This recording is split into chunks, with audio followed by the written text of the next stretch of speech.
Do we have any new students that are brand new to OU, like spring semester's your first shot here? Couple, welcome.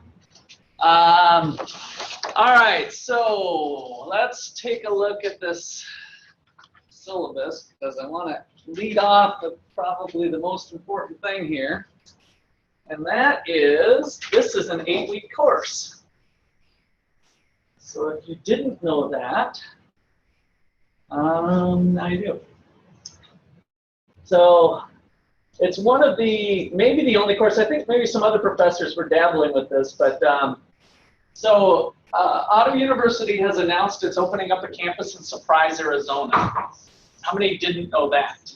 A couple people not know that? All right, so that was something that, I mean, it was first thought of about 3 years ago or so, and so we started thinking about the 8-week curriculum, and currently we have a fairly large online. You guys who came in late, come on up and get a syllabus.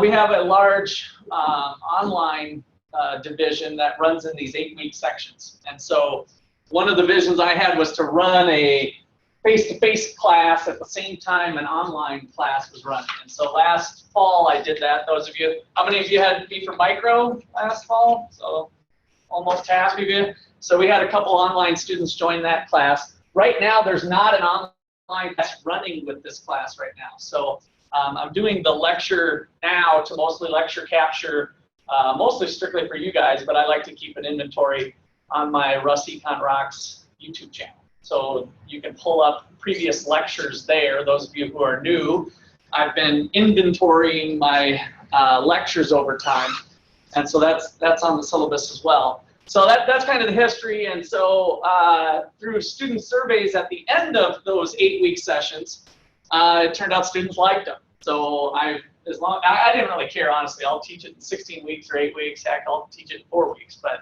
I just love teaching it. So I let you guys drive that answer, and at this point, people like the 8-week format. So the thing is, it's going to leave you stir crazy for the first 8 weeks because it's a pretty intense course to begin with, and then we're intensely delivering the course because it's in 8 weeks.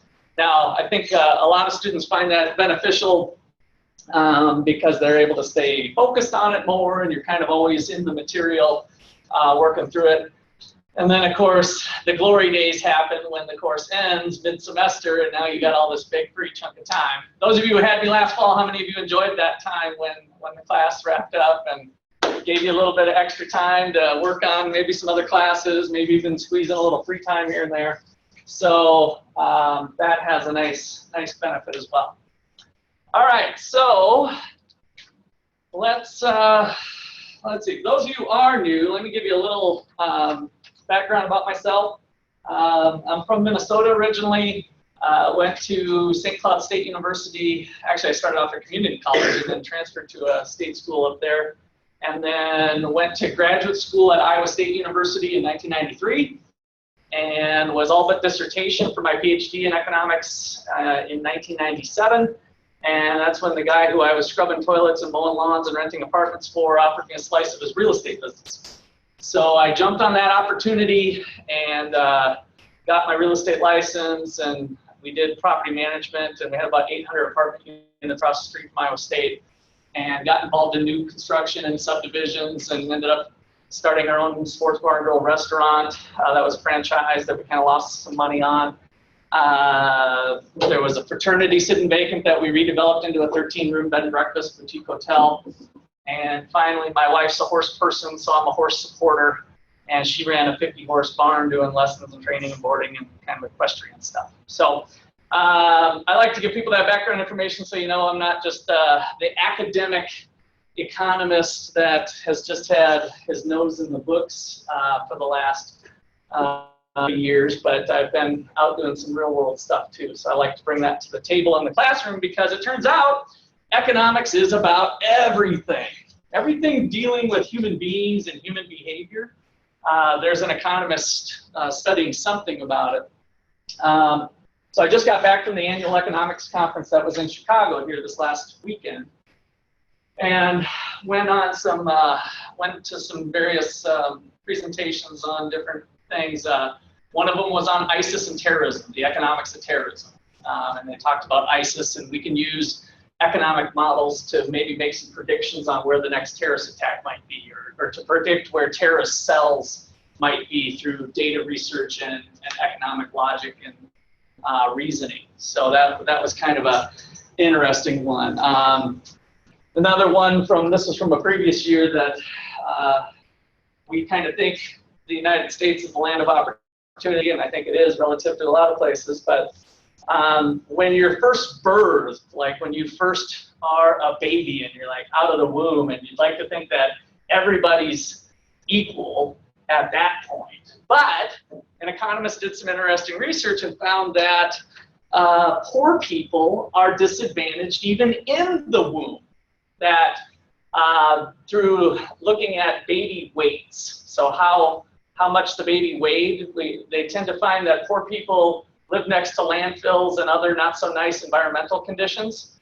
And so that baby is actually disadvantaged in the womb even, not even once they come out. So that was kind of an interesting research. So economists literally study and just about anything you can imagine that involves human beings. And so I like to break that thought that we're all about just numbers and money and making money or something like that. Finance, no disrespect to Dr. Moore here, but finance is kind of a subcategory of economics. He, I think, would agree with that, by the way. So economics is kind of a large umbrella that catches all kinds of disciplines and thoughts. And so we're going to learn about some of those. This class, though, we're going to focus on macroeconomics. How many of you have not had microeconomics? Raise your hand. It's usually about half the class or so, which is just fine. There's not a prerequisite one way or the other. But I prefer that people take it, and that's why I offer it in the fall, and then in the spring I kind of prefer a micro than macro. But there's lots of people, as you just saw with the show of hands, that take it the other way. So you certainly do not need the microeconomics before. So micro deals more with individual behavior. So the decision of, oh, should I go to Ottawa University or should I take a semester off and work? I just had one of the students making that decision, so that's kind of a microeconomic decision. You want to think about all the things at hand there with maybe going to work, leaving school for a semester, and then planning to come back in the fall. That's very much a microeconomic decision. The decisions that Ottawa University makes on a day-to-day basis on what classes to offer and what the tuition rate should be, those are all microeconomic decisions that deal with an individual organization like a company or a university or some other sort of entity or organization. So those are all microeconomic decisions. So macro deals with looking at all those things kind of added up. So it deals with what economists call aggregate behavior. So aggregate literally means the summing up of individual activity. So instead of looking at Ottawa's decision or even universities' decisions that include maybe all of the universities in the state of Kansas or maybe even all of the universities nationwide, we're going to put university tuition, pizza, beer, and chicken wings all in the same basket. Say, does it make sense to look at all the chicken wings, beer, and pizza and tuition dollars and construction spent all at the same time, like all of the spending of the economy?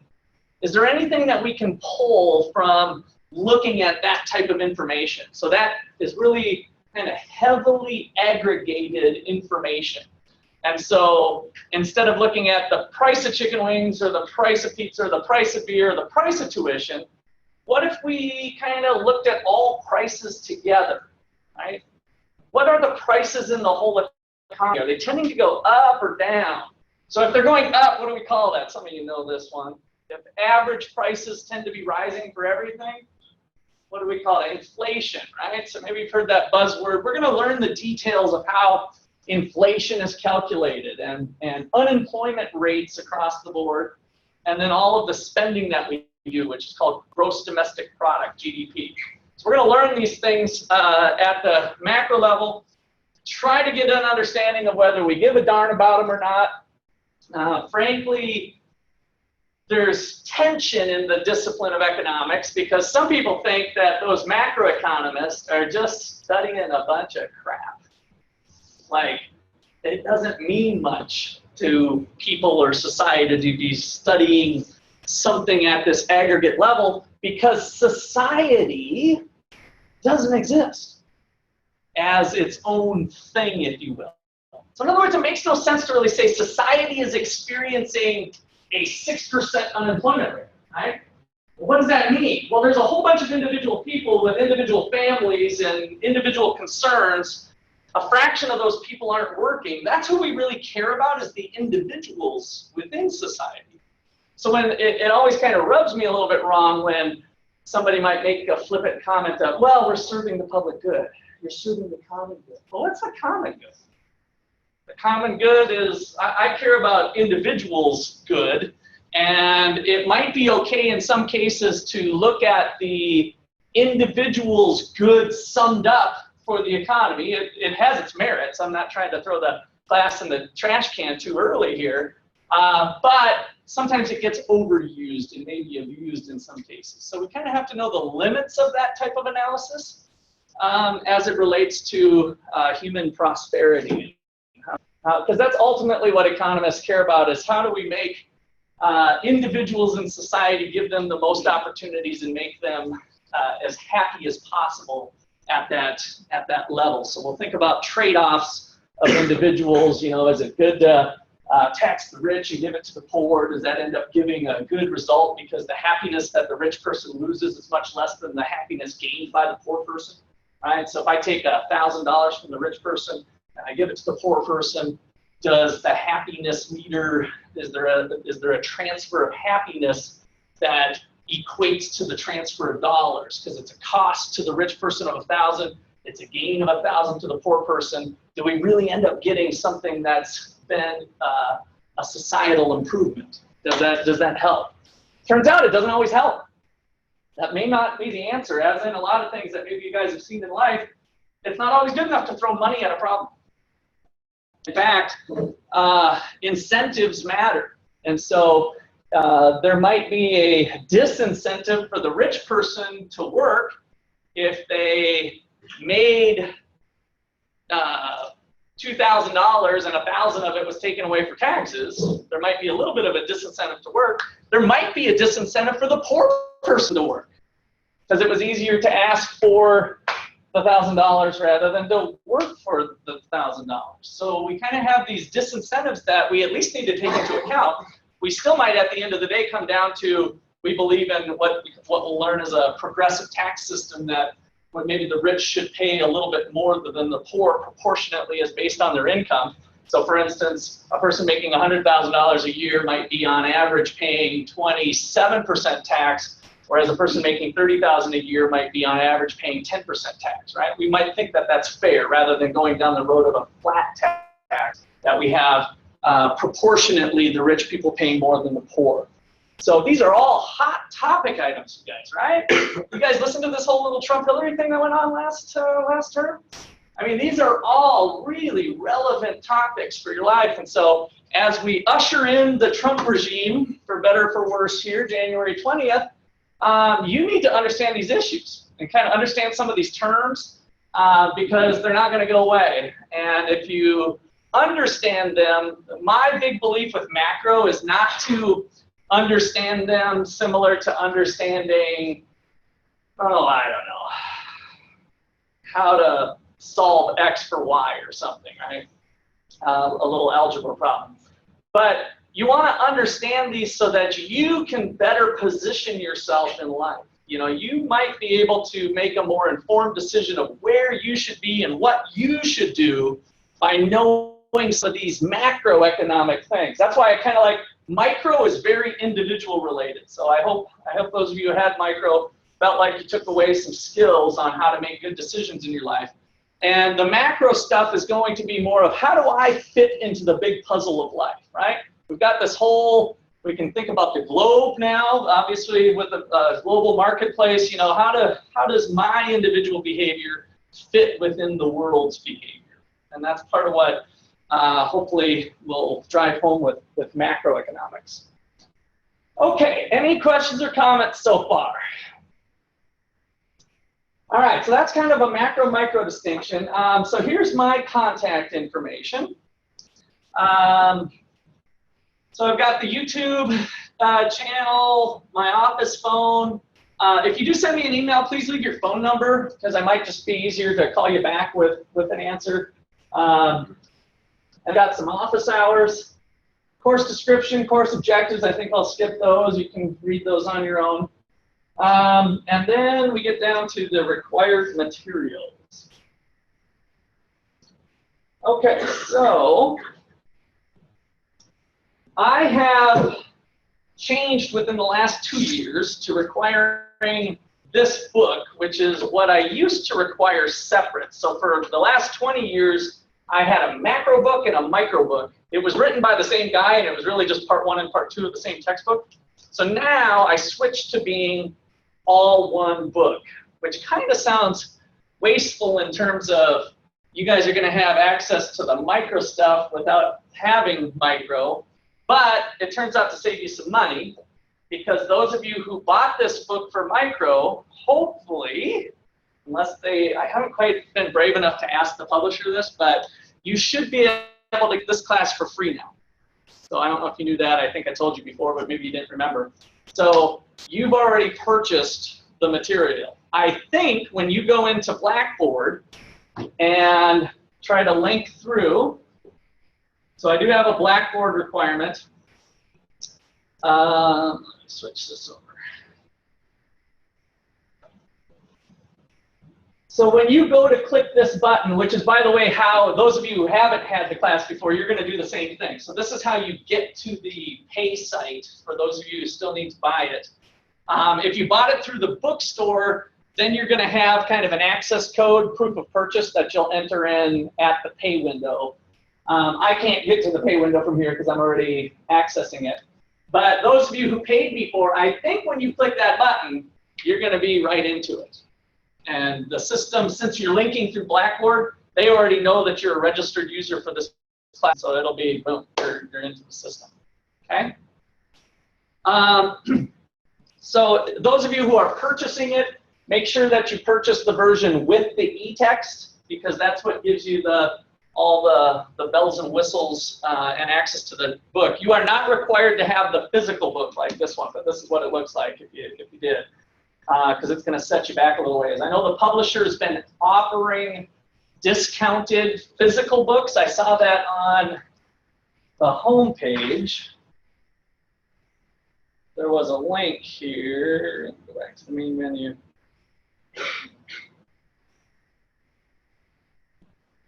Oh, now I lost it. Somehow when I was clicking through, maybe it's on the e-text.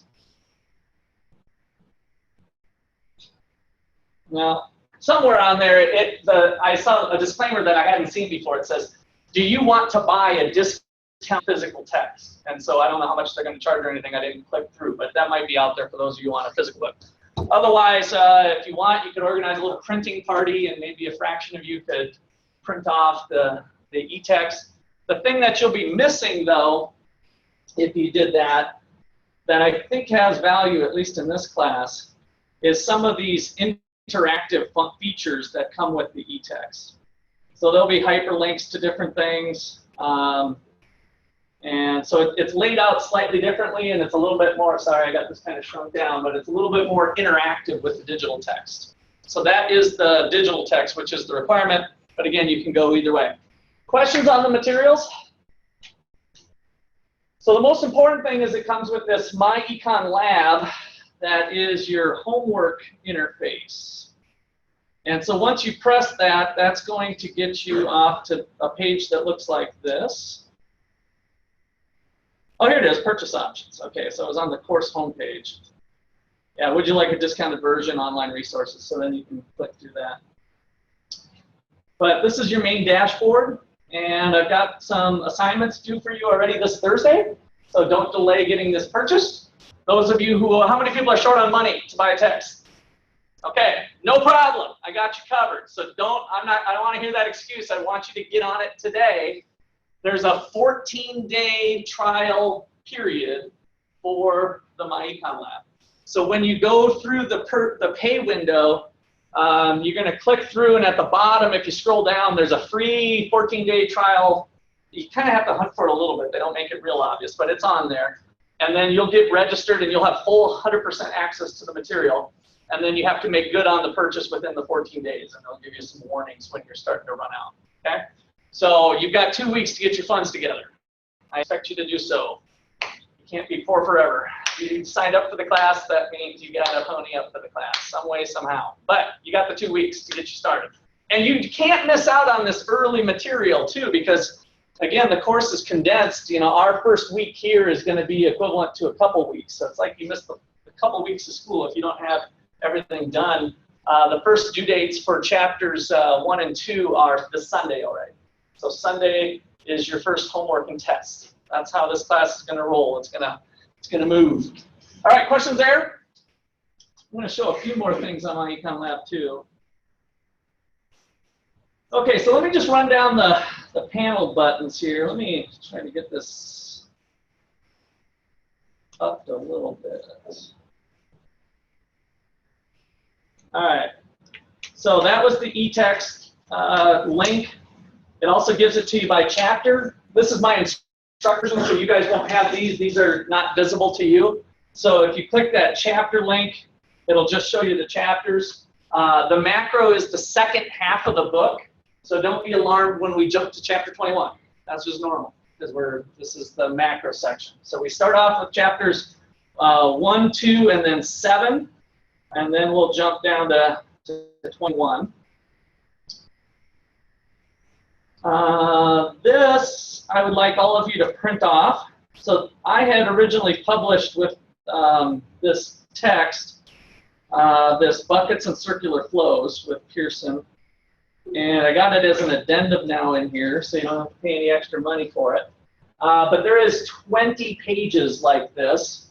And I will reference these almost each class probably, especially in macro. We end up coming back to this, maybe even more so than micro. So it'll be I'll a lot of times physically hold these up, and then I'd like to hold them out while we go over it in class to kind of refresh your memory. Black and white is fine. You don't have to print the color.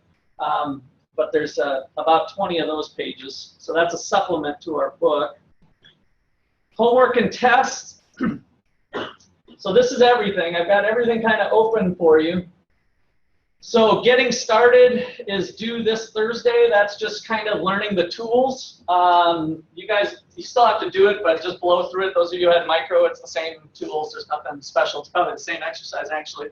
And then you've got the math test. So math is usually the scariest thing for people. How many people are a little like math? I don't know how this class is going to go. Is that fair? I hear you, and I know I've been teaching this for 25 years, so this is something I just want you to know has helped a lot. I've seen a lot of good improvement so that students don't find themselves halfway through the semester and still kind of struggling with some of the basic math.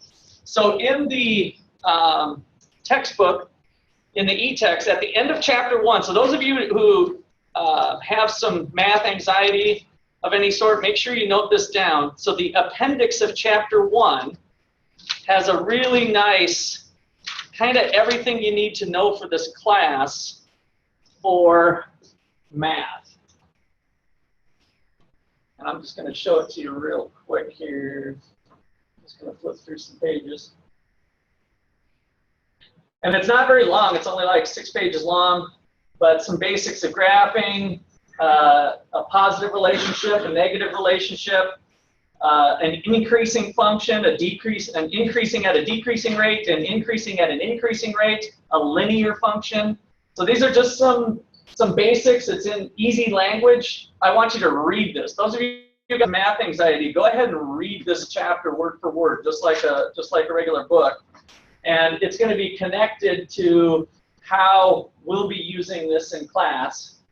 And I don't want to scare you too much because this is just not a math class. I've never taught it that way. I never will teach it that way.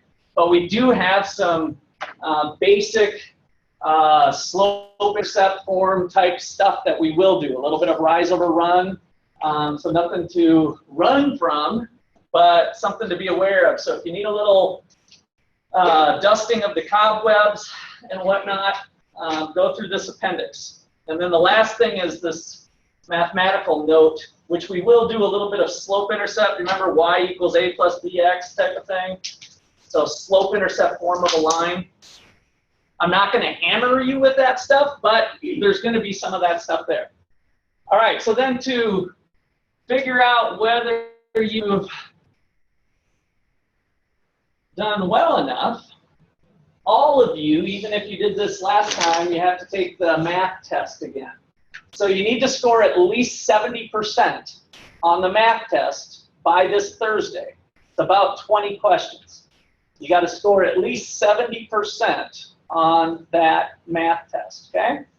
And it'll work through. If you don't make it the first time, then you're going to be needing to do the study plan. And by the way, that's the way the rest of these problems work. If you take I haven't gotten there yet, but additional attempts on the test, you work through the study plan. The study plan is targeting the places where you were weak in and will help you learn those areas. So you do have an infinite number of times. You can keep taking it and score until you get 100% if you want, those of you who want, because it does count as real points for your grade, by the way. But you can take it an infinite number of times. So those of you who don't pass it by Thursday, then you and I are going to talk Friday morning about whether you should stay in class or not. Okay, any questions? All right, so again, I try to scare you a little, but not too much. Did I do okay?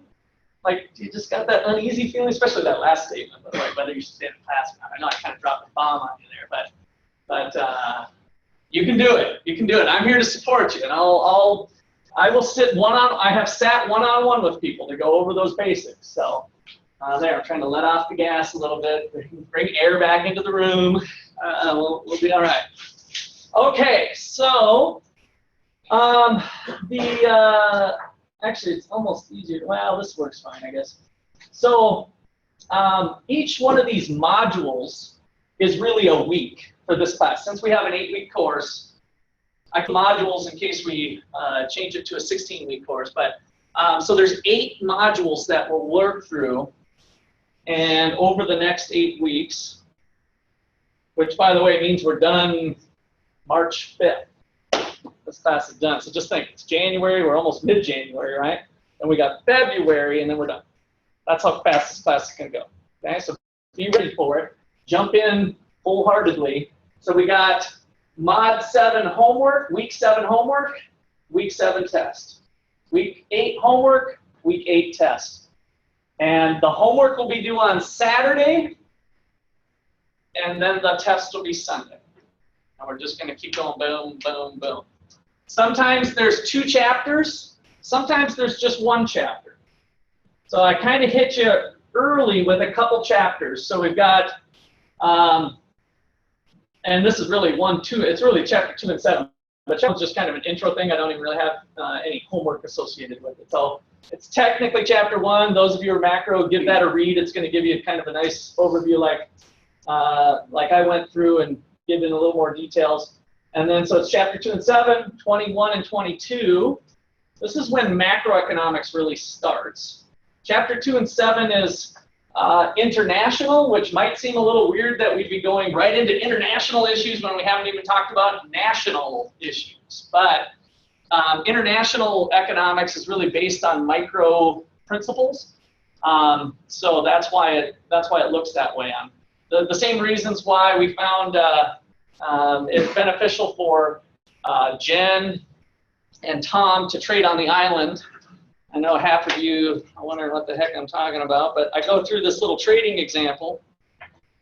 The same reasons why we have Tom and Jen finding trade beneficial in these handouts is the same reason why Japan and the United States should trade. And probably one of the leading things that I'm the most leery about with Trump because he's been talking about building up some tariffs, which is a tax at the border. So if, how many of you heard about Ford was thinking about going, and more or less through his negotiation tactics, if he didn't state it directly, he more or less implied that you leave to go build your Fords down in Mexico, when you try to bring them up to the United States, you're going to get hit with a tax. That's called a tariff. And the United States historically has been a leader on reducing tariffs worldwide when we start to get up, either whether through trading relationships or otherwise. And so economists kind of cringe on that. That's like an owie moment. And we're going to learn why an owie moment. I'm not even going to waste time telling you the details there. But we support more free trade in general for good reasons that I hope you'll understand when we get to that material. So what I'm hoping Trump's doing is positioning himself, because he is a master negotiator, that when we come back to renegotiating some of those trade deals, which may have had some side things going on that weren't good, that weren't really something that even economists would support, like, oh, some guy has a Mexican buddy that's a billionaire, and he gave that guy the contract because they were in cahoots with each other, right? So we get the government being a little chummy with big business or something. That's not cool. And so if those trade agreements kind of led to that type of behavior, that's a good thing to get rid of. The jury's still out whether what Trump's going to do with that. That's why I'm a little leery on it. My money is on, not literally, but there is, you can bet in Vegas on this stuff, by the way, too. But my money would be on, in reality, that Trump won't do that, that he is just positioning himself to have a credible threat. So when he sits down to negotiate with Mexico or some other country, China, that when he says, we're going to do this or else we'll do this, he's created what economists call a credible threat. Like before, if Obama would have said that, they're like, whatever. There's no way you do that, right? Because you're such a nice guy, or you're really cool, or you've never shown any policy in the previous past that would support this. The United States has never shown any policy that would support that. Now we got this wild card in, and I think Trump is smart enough. I don't want to give him too much credit, but I think he's smart enough to know that this could give him the upper hand in negotiations. Because if they think he's a wild card, he can play that to his advantage, to hopefully our advantage as Americans, and make America great again. Again, jury's still out. I don't know if that's going to happen, but that's kind of where my money's at with it. Maybe to the tune of only like 60%, maybe. I'm not that comfortable with it, but it's over 50 that I'm hoping that's what he's doing there. Okay. So let's see what else we got here. So let me make sure you're clear on one of these tests here. So I just clicked the start of a test, and I'm going to start a test. And the test, you have 3 attempts at the test, but it generates new questions each time. So you'll have the ability to do that. So the questions are being pooled, so you're going to get different tests from your other classmates too, by the way. So the way the system's pulled up, it's all pulling from similar type of pooled questions. So this one's multiple choice. There'll once in a while be maybe some graphing or short answer. 2 and 3 or 34. Oops, 35. And 46. And I don't know. I haven't played with this. Absolute value and submit. Okay, that's a good answer. Classical growth theory. Okay, so I just wanted to hit a couple of these. We're going to go ahead and submit the test. You haven't completed it. I don't care. And that's how I did it. Pretty good. Okay, so didn't get any done. And now, let's see. I think I can do this. So now we go to take this again. Let me go back to take this homework. So I've got 1 attempt done. You see this little flag here? So when I hover over the flag, it says, you must earn 8 of 8 mastery points on the study plan of Module 3 for this test before working on the other attempts. So in order to unlock another test attempt, I want you to hopefully go back and learn something. That's the plan. So you go back to the study plan, and you have to earn these mastery points. And then you also have to have completed at least 50% on the homework. So that's kind of the new gateway that was put in front of you in order to take a second attempt. And through looking at the numbers, I wouldn't say I perfectly analyzed them, but I did some averages over a couple class periods. Usually the second attempt increases the student's score on average 10%. So if you scored a 70%, on average I saw students getting up to an 80% on the second attempt. Okay? Questions on that? So the study plan at this point to take multiple tests is required, but otherwise it's not technically required. Some other students have found it useful to use the study plan as a way to learn the material. So here are all the study plan questions. There's 62 mastery points within each one. And so if we go into chapter 22, there's 3 mastery points, and you take this little quiz me, and it's going to give you a 5-question quiz. After you do the quiz, if you earned, I think, 4 out of the 5 points, then you earned a mastery point. So I'm not going to earn it here. You know, leave, yes. Okay. So review test, go back to the study plan. Now what I want to show you is on, oh, what chapter did I do, 22? Go back to all chapters.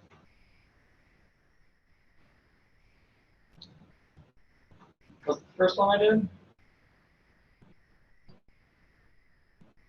You know, they changed the format on this. I'm not.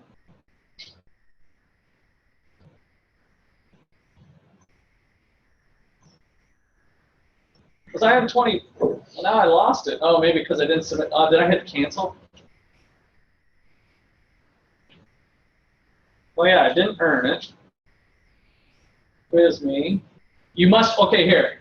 This is the most important, so I wanted to make sure you know. So a lot of students spent a lot of time on it and got disgruntled that, oh, I got to do all these study plan problems to unlock another quiz me. So the quiz me is how you earn the mastery point.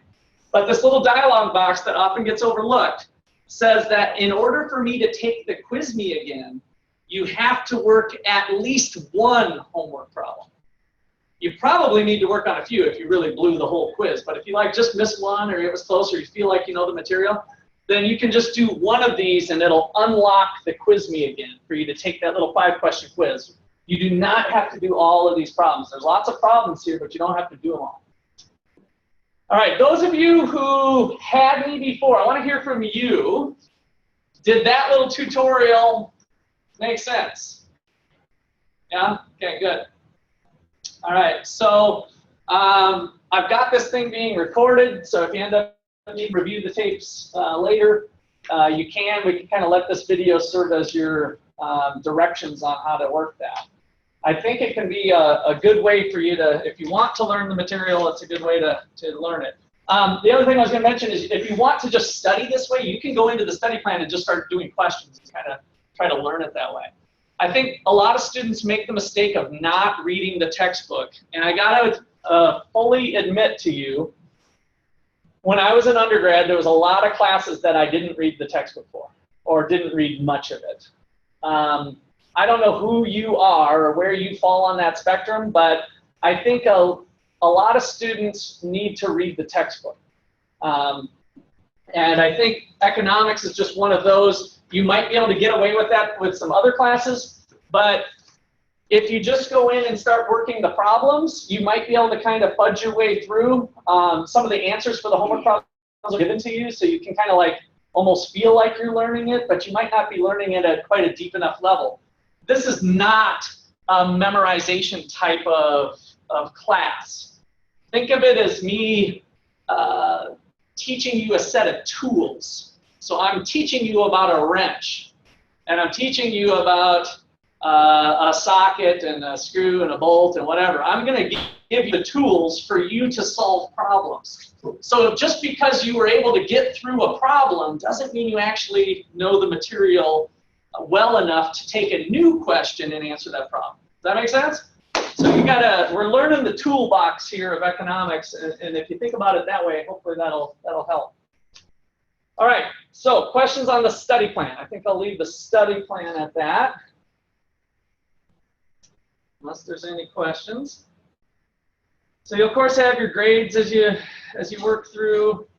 Oh, I know what I wanted to tell. And some of you do not know this, maybe from last class too. Take a quiz or test. Here's all your tests, but if you keep scrolling down, there are sample tests and quizzes for each chapter. So if you wanted to kind of just do a practice test, that might be another thing you could run through, is to check those out. And there's no points or anything associated. You can take them an infinite number of times, but a few students found those useful too. So there's lots of different tools within Micon Lab, and hopefully you'll find whatever works best for you. All right, multimedia, I think I got everything. Actually, I wanted to go into one of the homeworks here.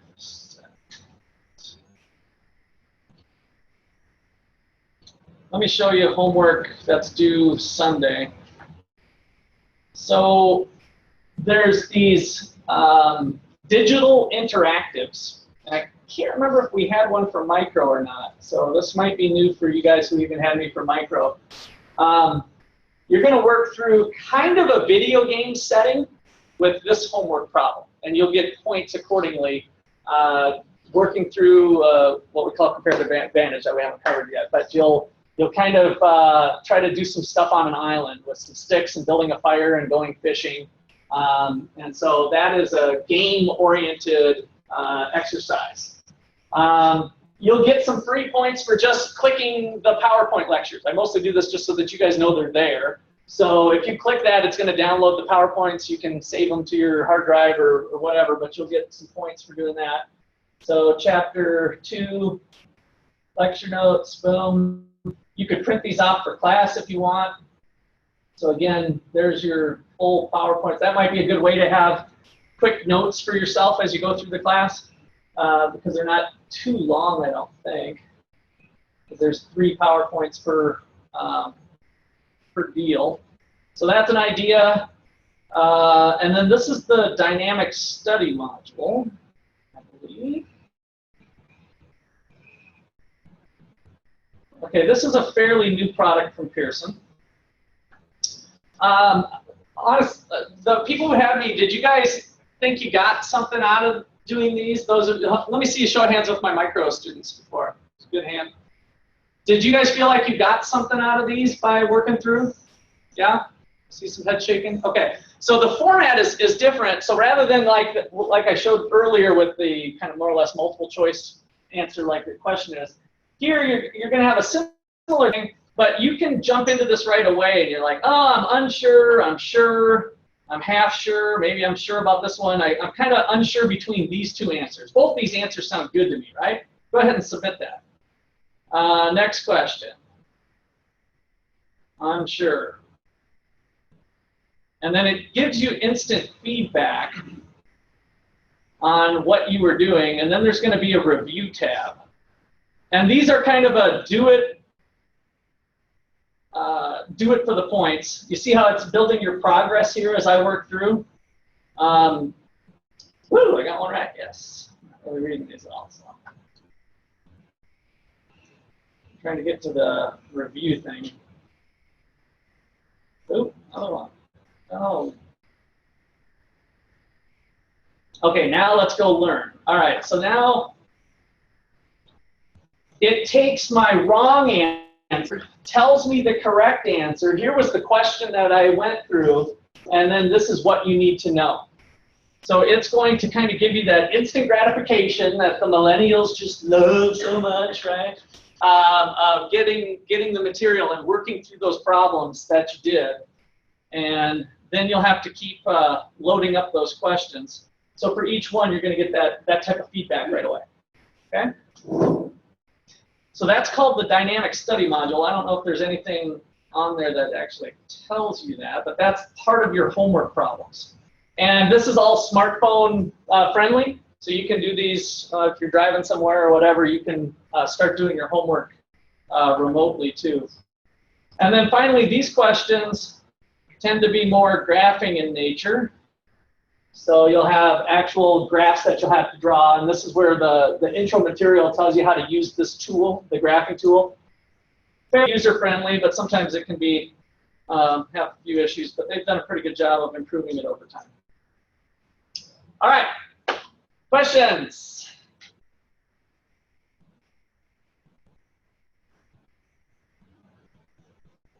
All right, well, so that's your homework. What I just showed you, those are the ones that are for points, right? So you've got 3 components.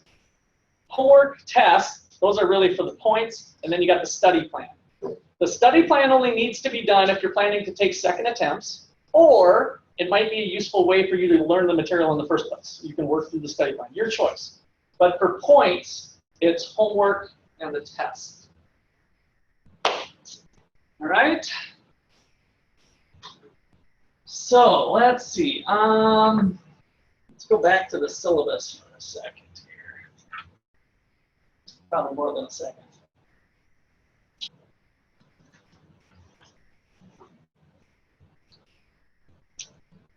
Okay, hopefully you got your reading glasses on. I tried to save a tree here. So there's all the chapter coverage. Also you might want to note, this is very difficult to find, and that's the 800 number for Pearson Tech Support. So if you have a problem that is within MyEcon Lab, don't call OU Help, because that system really runs independently of Blackboard. So you call OU Help if you have a Blackboard issue, but not for MyEcon Lab. So if you have a problem with MyEcon Lab, their tech support number's been really good. That'll give you the direct link. Otherwise, you have to do the normal, you can't find them, and you do the little chat board or email type thing, or you have to do the frequently asked questions. But if you're kind of a little old school and you like me, you'd prefer to just pick up the 800 number and talk to a human being, you can give that a try. So here's the points for the class, how your grade will be determined at the bottom. Your grade will be determined by the points you earn from 820 for the course. Your grade will be determined by a composite score of 8 online tests. So those are the MyEcon Lab tests. Those are 410 points. 2 in-class quizzes. That is really the midterm and final exam. So we will have short answer type problems for the in-class stuff. Both the final and the midterm will be in class, no computer needed. Show up, I give you kind of the old school, here's a piece of paper with some questions on it, you fill it out. Okay? So that's the midterm and the final is what those are. And then the homework on MyEcon Lab, 250 points. And then our final paper is called the Fair Tax Review. That's worth 40 points. And so then we've got the, oh, this is an error. I think, yeah, that's way too late. Well, maybe it's not. Let's see. It's actually just the 12th. So change this to the 12th. Monday, March 12th. So our last class meeting is that first week of March. Like, actually, it has a little bit of February still in it. So Sunday the 5th is your last due date for MyEcon Lab and the homework. Like, that kind of completes the 8-week cycle. And then we'll have the fair tax review and your final, which is going to be the 14th. Your final will be in class on Wednesday, the 14th.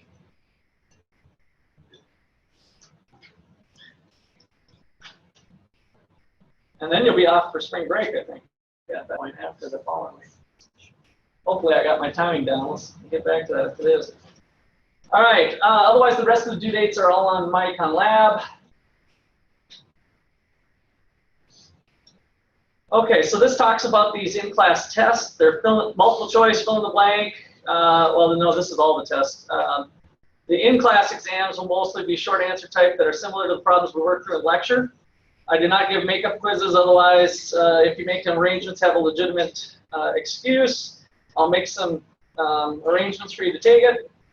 Always bring a calculator and a brain full of economic insights to the quiz. So again, that's for the in-class quiz. I already talked about the test, so I kind of just breezed through that. But that's some language that explains what I did already.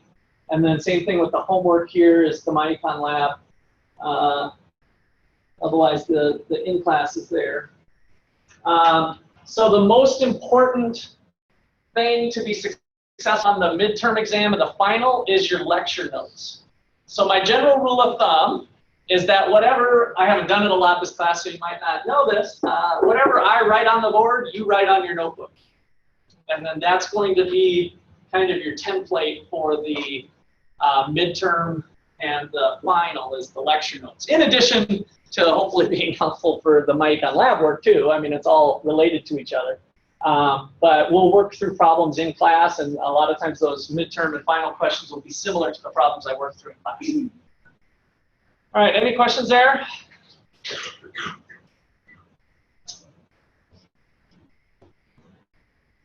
All right, so the fair tax review, we'll kind of cover this later, but we're going to go through a different way to tax. And then you'll do a 60-second video presentation. So you're going to look into the camera, just don't read from a sheet, assume that your audience knows the basics of the fair tax, and you're just given kind of a quick elevator pitch. So you'll be graded on your verbal presentation for that particular video. Questions there? We'll talk more about that later on in the semester. Okay, super important, use of personal digital devices. Turn off your phone. Turn off your vibrate even. Turn off everything. Do not engage your device with anything outside of class. Turn off instant messaging, close email software, etc. You will lose points for not separating yourself from your personal device during class. Internal distractions like daydreaming as well as good old-fashioned disruptions of excessive talk with a neighbor will not cost you points, but might be subject to a verbal lashing or some other different seating arrangement at my discretion. So, I want you to get away from your devices. If you use a laptop for notes, you're more than welcome to do that, but I'm going to have you sit up at the front of the class. But you can use your laptop. A lot of the stuff, I think students get slowed down with laptops because of the graphing. So a lot of times up in class, I might be doing a quick, let's just do a command and supply. So for you to take your Microsoft Word or your editing software and actually start building these lines and stuff compared to just doing it by hand. So some of the students who use laptops, which by the way, I don't care at all. I encourage you to do it if that's what you're comfortable with. You might keep a separate notepad just for graphs and like put CGraph or something and then kind of do both in tandem because that's where it really slows you down. Of course, just taking notes, that might be just as easy going that way. So I don't see any laptops out there. How many people plan to use their laptop for notes? Anybody? Okay. So if you decide later to do that, then I'll just have you sit up front because then it's easier to see wandering eyes if you're surfing the internet for me, and then I can bust you with losing some points and stuff. So make sure that you just have your note-taking stuff open if you're going that route. All right. Attendance and participation. Every now and then you may pick up a few extra credit points by dragging yourself to class and making it through a lecture of mine. You may also earn some of these points by answering correctly some of the tougher questions I stir up for class. Points can go the other way too. An incoming ring will cost you a point. However, an incoming ring for me gets you a point. So usually throughout the semester I forget to shut my own phone off. And so if that happens, if I get a ring coming in, then everybody who's present gets a point.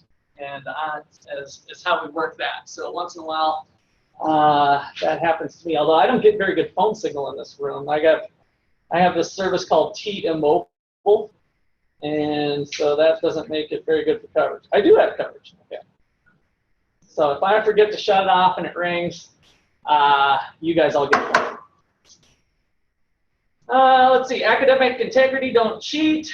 Consequences range from after reporting to the dean. APA writing, that's not really going to apply. You guys won't have to do that for that fair tax review, so don't worry about that if you want to strike that. Or it doesn't matter for the fair tax. We don't have a paper. This is kind of some boilerplate stuff. If you have any special needs or accommodations, please see me and I'll try to get that addressed with you. And then we're going to kind of boilerplate it here. I'll let you read this on your own time. Ottawa mission statement, prerequisite, there is none. Ottawa University email is how we communicate. Blackboard, we do have a Blackboard shell, ADA compliance, diversity, commitment to diversity. So you can read that. There's actually, the university's been making this big push. So in addition to what I have provided you on this document, there's more yet on the Blackboard shell of standard policies that you guys can read on your own time as well. So that is located on the Blackboard shell if you click the syllabus setting there. Here's the point breakdown. Kind of in the middle is the main part of this. So 820 total, and there's the distribution of points. That's why I created the cover page, so I'm hopefully giving you most of what you need in those first couple pages. Homework, tests, kind of goes through the whole thing here with homework and tests again. And then the breakdown, again, you have this on my Kava course too, but module 1, which is week 1, week 2, there's the chapter coverages again, broke down. And then we finally make it to the end of the semester and the end of the syllabus here with the final exam. All right, are we cool on the syllabus? I know that seemed like a lengthy discussion, and it probably was, but hopefully it sets the table for you for success. And make sure you come and see me if you got any questions. I didn't tell you at the beginning, but hopefully you caught that at the very top of the page. So because it's 8 weeks, we're still going to have the same amount of contact hours, like face-to-face time in the classroom. And so we meet Monday, Wednesday, Friday from 11 to 12:40. We still have 40 minutes left. Isn't that awesome? I don't know if I can cover all that I want in the next 40 minutes, but it's there. All right, so we got 11:40. You know, if you got a bladder that needs to be emptied or something, just get up and go. I'm pretty flexible with that. So the bathrooms are located, men and women are right around here for those of you who are new. So that's no big deal. If nature calls, you can head that direction. And you know, those of you who have, how good am I at letting the class out early? Never, I heard, yes. Oh, come on, I did it at least a couple times, maybe a minute or so. In other words, I'm really bad at that. I'm sorry, but I'm bad at letting class out early. So I know a lot of professors like cut you loose, and it's like, oh, well, 10 minutes left, 15 minutes left. I've seen some professors come back with 40 minutes left. I just don't do that very well. I'm really poor at that. So I'll probably run us right up to 11:30. I try not to hold you over, so that's the good part, maybe. But so I try to respect that upper bound, but plan on being in your seats till 12:40. Sorry, I said 11. Till 12:40, and I'll see if I can keep it as entertaining as possible for you. All right. Those of you with eye problems, I know we got a pretty full class, but I think once settled down, there'll be a few people missing for this or that. I do a lot of writing on the board. This classroom I don't like as much because I don't have a long board space, so I'll have this up. But those of you who have a little bit trouble with eyes, if you want to just sit closer, I'd recommend. This is probably about the size that I write, and then I'll have some text going. So bear that in mind when you think about where you want to sit when we start up again Wednesday. Okay.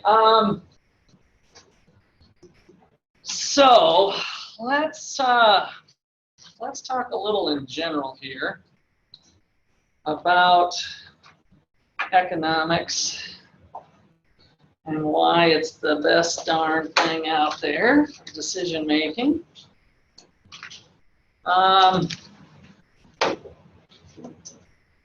So let's start you off with this one. I know you don't have this. Maybe I should not do it until you have it in front of you, but I'll start off with this. So, general definition of economics. I asked this as an extra credit question, I think, on the last final. Got kind of mixed answers to it. But what is economics? So I don't want somebody who had me before, but I'd like you to give me a number, Jake, from something between 7 and 13. 1, 2, 3, 4, 5, 6, 7, 8, 9. What's your name? Blake? What does economics do, Blake? That's cool. I'm going to give you a little bit of time. Economics. What is it to you? So it's whatever is in your belly, off the top of your head. You hear the word economics. What is economics? The way money works. Good. 1, 2, 3, 4, 5, 6, 7, 8, 9. What's your name? Sarah. What is economics to you? I'm going to give you some time, just like Blake. I know this is crazy, right? I think you're going to be calling, but I like having an interactive thing going on here. So first, economics. You've heard the word before, right? I'll make sure. So gut feeling. What is economics? First thing that comes to mind. Economics.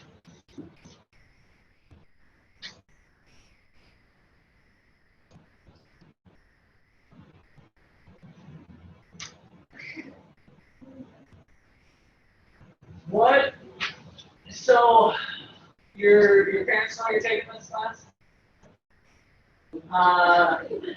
If they did, what would be some economic things they have to deal with in their life? You got married parents or single parents, or what's your story? Single parent. So, what would be some economic things that you live with your mom or your dad?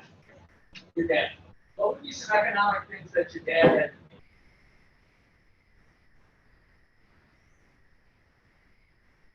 Growing up, single parent, you have brother, sister? Brother, sister? Yeah. Okay. Wow, family 5. With dad. So dad running family 5. This is starting to sound like a sitcom, possibly. And hopefully there was some funny times in your life. But so, single dad, 5 kids. What were some economic things that you had to deal with family issues? Or whatever comes to mind. Something in the household. Yeah, paying for school. That's a huge one, right? So the decision of where to go, how much, what sort of things are important, right? So that was a big time economic decision on where to go to school. 1, 2, 3, 4, 5, 6, 7, 8, 9.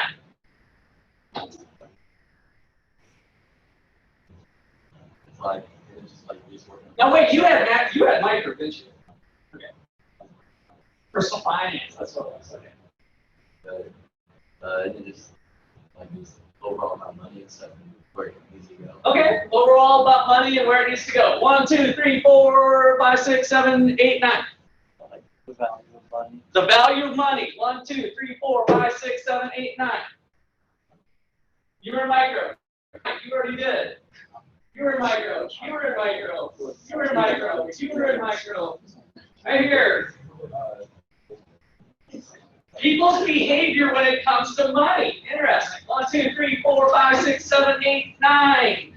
You had micro. You had micro. You had micro a long time ago. Yeah. So I want to hear from you. I knew it wasn't last semester. I guess I would just say some change the word. Okay. Okay, exchange of goods and services, something to do with money. 1, 2, 3, 4, 5, 6, 7, 8, 9. Something to do with money. Okay, so what was the reoccurring theme that you heard with everybody's replies? Not everybody's, but almost all of you. Money. I'm here to tell you, economics is not about money. It's not about money. So why do I think that way?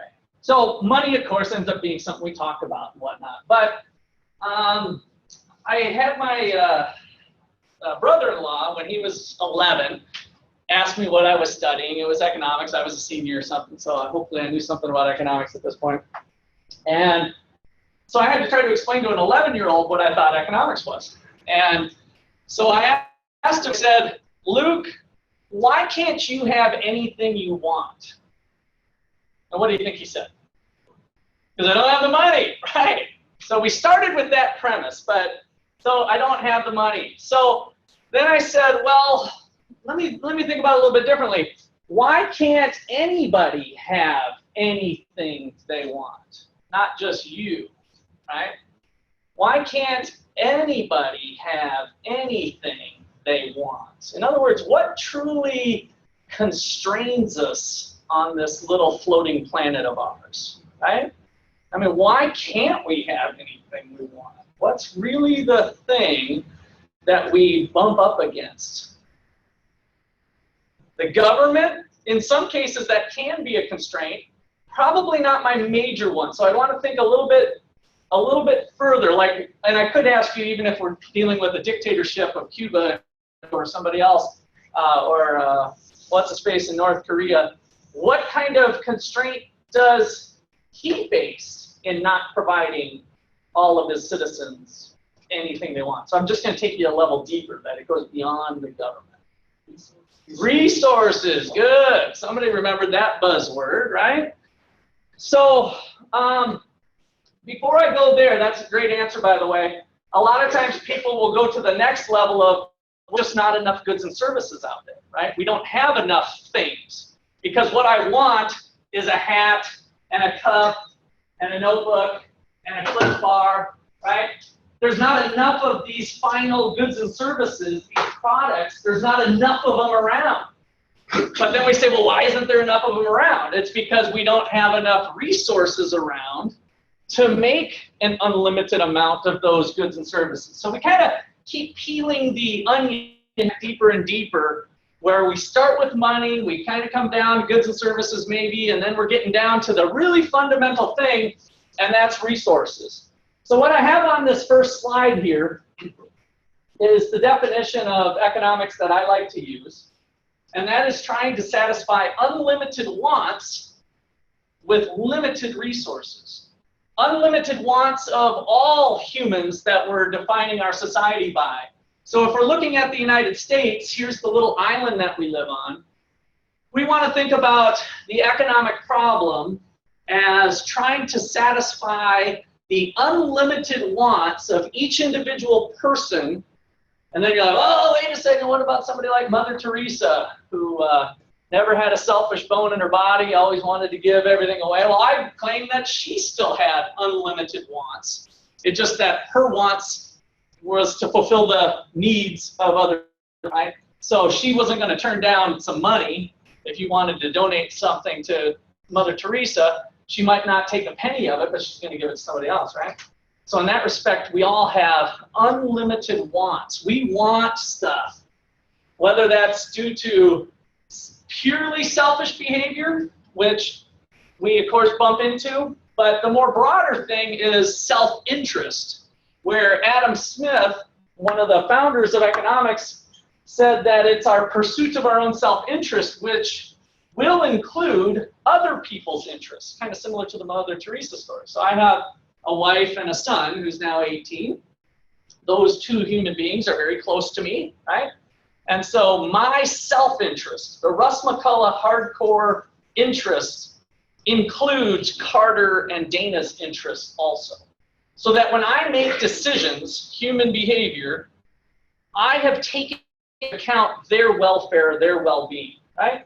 So the people that we're close to are included in our self-interest. So I want to make an important distinction between selfishness, which is usually me, which is certainly included, and your self-interest, which is what Adam Smith did.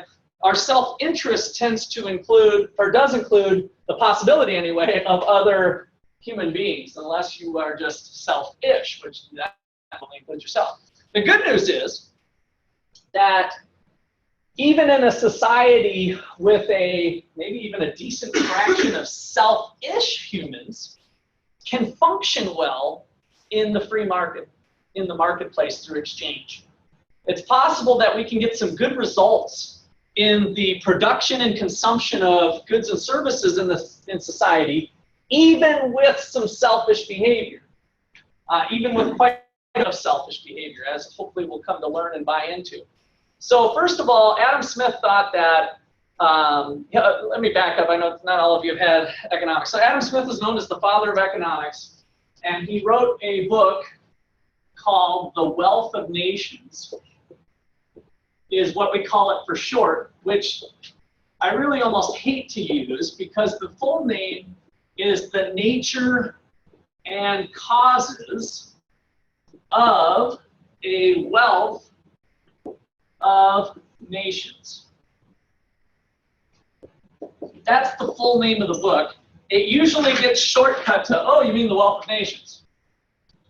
But I think that's unfortunate because Adam Smith was a philosopher. He was known as a moral philosopher. And so there's a lot of morality that comes out of market exchanges. If we have the economy set up with some selfish agents, it turns out to run pretty well, even on moral terms, right? So he was a moral philosopher having capitalism as our primary way to produce and consume products, goods and services in the nation.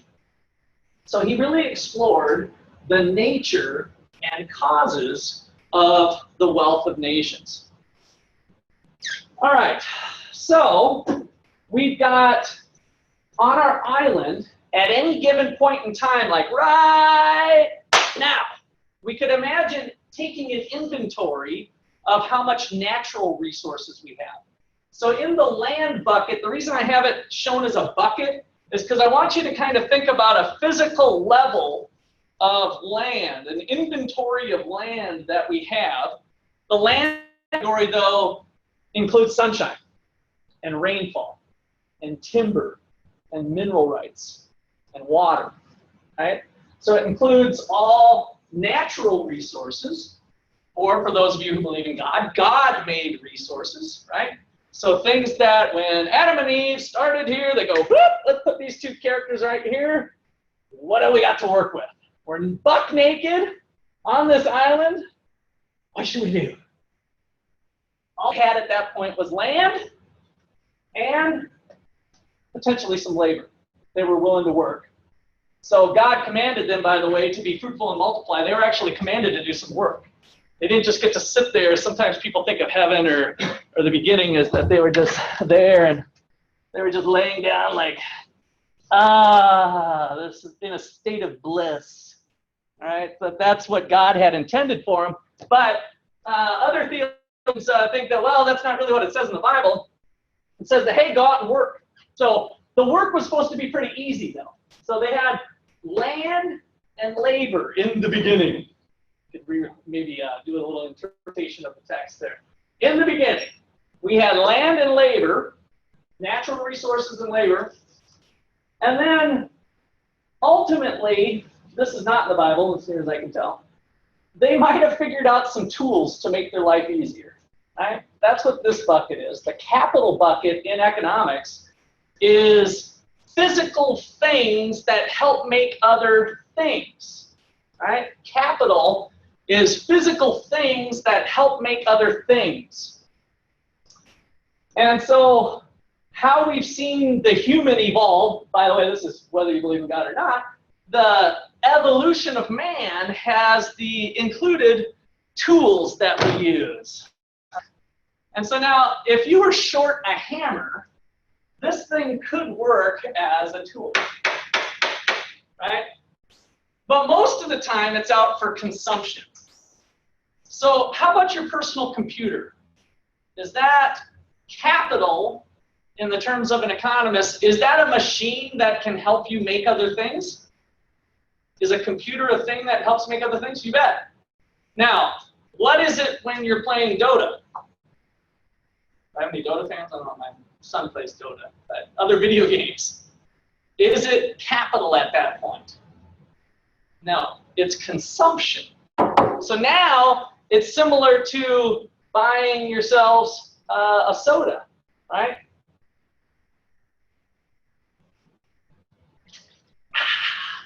I just consumed water. So when you're playing the video game, you're consuming the video game. So it comes to that consumption. It's going to be an important part, but that's on the output side of life, right? That's the kind of the final goods market. That's our product.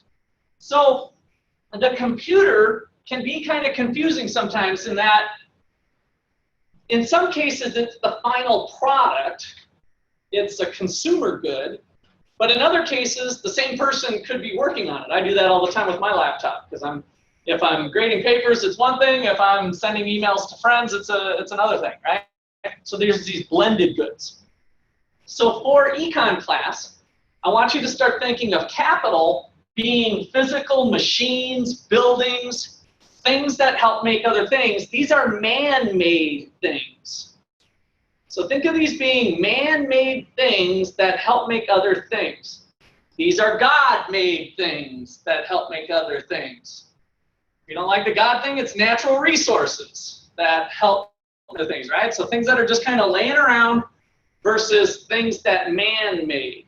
Natural resources, man-made resources. And then we've got the time to put in. That's our labor. Another slight variation of labor is that some of us bring different skills to the job market, right? And some of those things are more highly valued. Some of those labor hours are more highly valued. So if you went to medical school and know how to put a heart back together, then they tend to pay you. That's more highly valued by consumers than some other skills of teaching somebody how to read. Now, that's a very noble thing, but from the market system, fixing that heart is valued higher than teaching a little fifth grader how to read. A fifth grader's kind of too old. Well, whatever. They still are learning some reading skills. I was trying to go with the five, but I wasn't right there. Teaching somebody how to read, that skill isn't as valued as much. Now, where does that value come from? Some of that's due to supply and demand. How many teachers do we have to 5-year-olds versus heart surgeons? Where is there a bigger population of those people? With the teachers, right? So now we get into a little bit of that whole supply-demand framework that we'll talk about more later in the when we get into labor. So just kind of be thinking about those things that economists, you'll see this in the early chapters, we call it human capital. So we can think about a person as being a lump of coal, and I don't care if you put in 10 hours, you put in 10 hours, or you put in 10 hours. I need somebody to work for me. But if you put in 10 hours and you're able to produce 200 units, and you put in 10 hours and you only do 150 units, I'd actually rather hire you than I am, right? Because you're more productive, you're more highly skilled in the production of that thing. So that's when you start to blend together the quality and quantity of labor. Now you're getting into what economists call human capital. All right, then we got our wild card at the end, which is entrepreneurship. So we need somebody to pool these resources together. If they're just sitting around, sitting idle, that doesn't help out. So we've got this entrepreneur who goes in and sees value creation through squishing them together in different ways. Oh, if I take 10 units of land, 5 units of labor, 6 units of capital, I squish them all together and out comes a basketball, right? So I've got that production process. I have a belief that somebody values that out in society such that the price that they're willing to pay exceeds the cost that it's going to take me to squish all those things together. So the entrepreneur, in an effort to make a sustainable living, needs to have money coming in that exceeds money coming out, and sometimes they have to be pretty creative on how they put things together. The true entrepreneur finds that thing that other people don't see, right? So when we got those cutting edge, not just the manager or somebody who's running, we had a couple Freddy's people in here, not somebody that maybe owns Freddy's right now, but if we start to think about a new innovation, kind of a new way something can work, we just, my wife bought a, is that a Fitbit or something? Okay. So yeah, she just bought one of these. She bought the Fitbit one. But you know, when we come along with new technology, oh, what if we counted steps, right? So the steps to help with fitness, that could help people of all shapes and sizes to be fit, to just think about the number of steps that they're taking, right? So we came up with that idea. That was a new innovation. That's a lot of times who we're really thinking about with entrepreneurship, is that you're cutting edge. You're thinking about new, novel, creative ways, something that somebody else hasn't seen yet, on how to put these basic resources together in a different way to add value to society. All right, and when I say the word value, that's really what we mean by wealth and wealth creation. All right, let me pause here for a second. I've been talking a lot. I tend to do that. Questions? So we got unlimited wants with limited resources. 4 basic categories of resources that you need to know. This is all chapter 2 material. Land, labor, capital, entrepreneurship. If we think about those being in buckets, that helps us think about the problem that we face, because they're fixed. I can only do so much because I have limited amounts of resources. All right.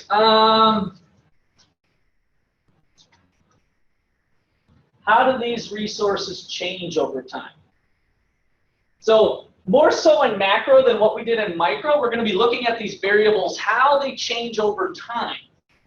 And so the basic distinction of important things we value, these variables, I should take a step back from the amount of labor that we have, the amount of people that we have could be a variable. So if I'm a business person, should I hire all 3 of you or should I hire just 2 of you, right? Labor is a variable. I could choose 2, I could choose 3, right? That's what makes it a variable. So when I use those words, that could be reflecting anything. We've got 2 primary types of variables called stock variables and flow variables. Stocks, flows. And that distinction is important as you work through this material in a variety of ways, and especially true in macroeconomics.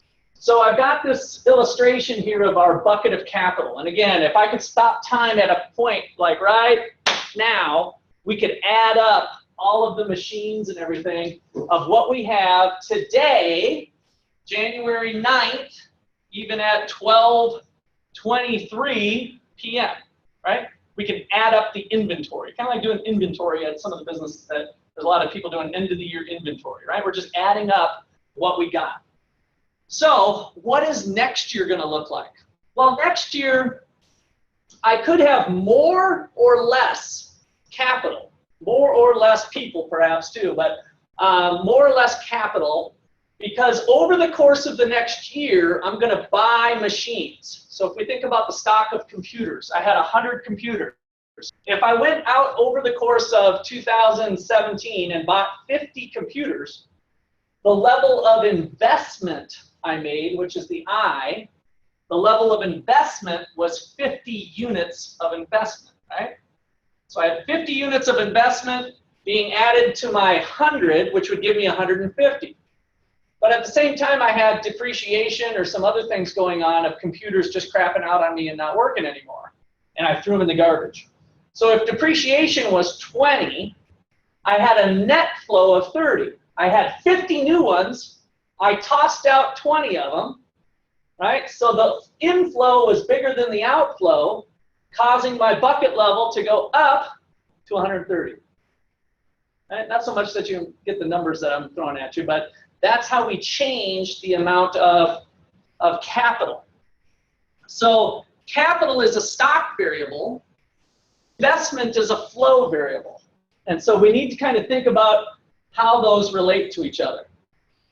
So I'm guessing that's kind of jarbled up in your head. Let me give you one example that I tend to do each semester. So those of you who had micro probably heard this already. But if I told you I make 110,000, am I doing pretty good? 110,000? That's a pretty decent pay, right? 110 get you some things in life, right?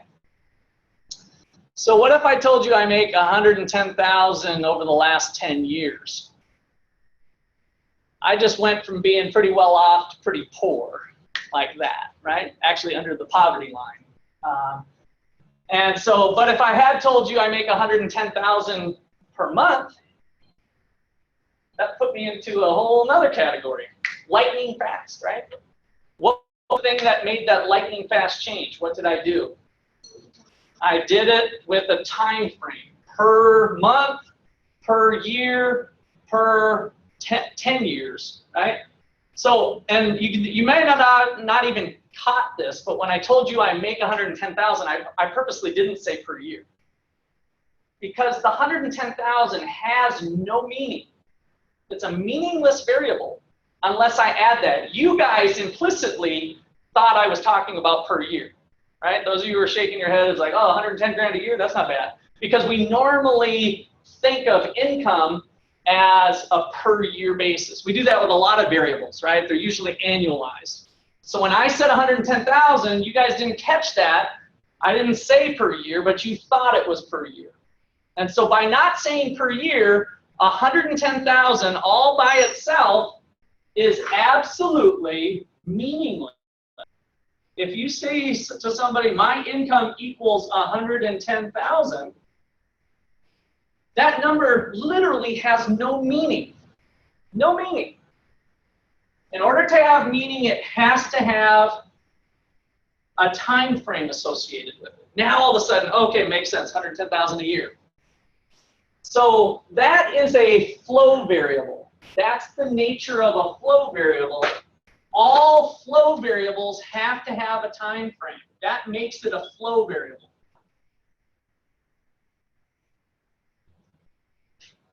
Now, if I change the story and I say, I've got $110,000 in my checking account, I'm taking the whole class to Kansas City after we get done with class, we're not coming back until all the money's spent. Does that variable have meaning? I've got $110,000 in my checking account to take the whole class to Kansas City. We ain't coming home until it's all spent. Are we going to have a good time? I don't know what we're spending money on, but I was planning on having a good time with it, right? So that variable, $110,000 checking account, so checking account balance, that is also a variable. That variable has meaning now. When I tell it to you, it has meaning at a point in time, right? So checking account balance, to be a little more specific here, let's put 1/9 of 17. My checking account balance today has 110,000. I don't need per anything over here. It's a stock variable. Stock variables have meaning at a point in time. So meaning at a point in time.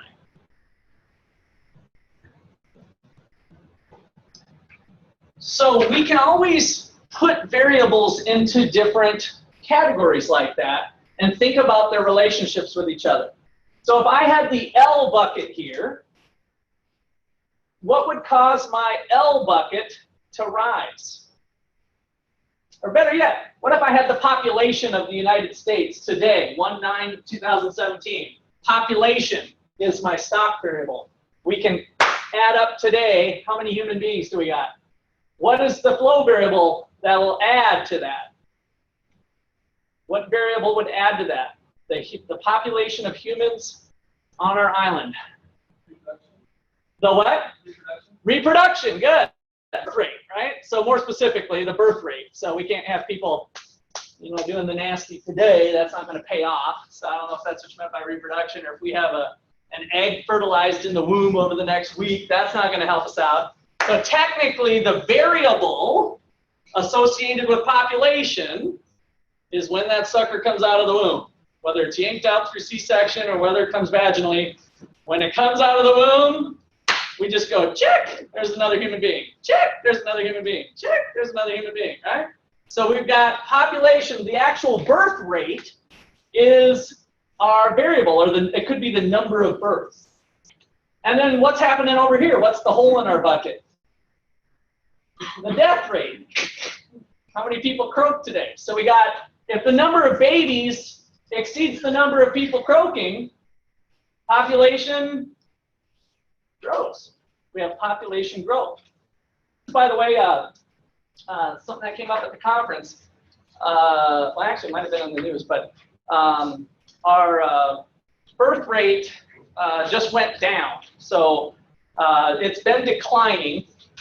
Countries like Japan, they've had some serious problems with an aging population. So medicine keeps us living longer, right? We all agree with that and know that. So we got old people, and now they literally said, here's another variable for you. The number of adult diapers sold in now exceeds the number of baby diapers sold. Think about that one, okay?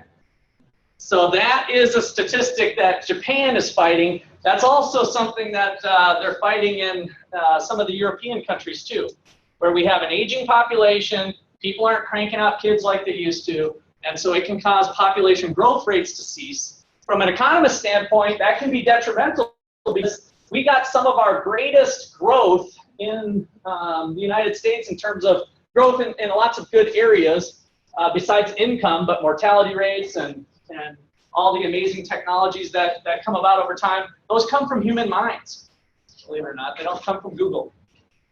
That cutting edge entrepreneur idea doesn't come from artificial intelligence. It comes from the human mind. And so when we start to see decreases in human beings, we start to see decreases in technological advance and growth and some other good things that we like to keep track of in the United States, or other countries for that matter. Okay, so questions or comments on stock flow? All right.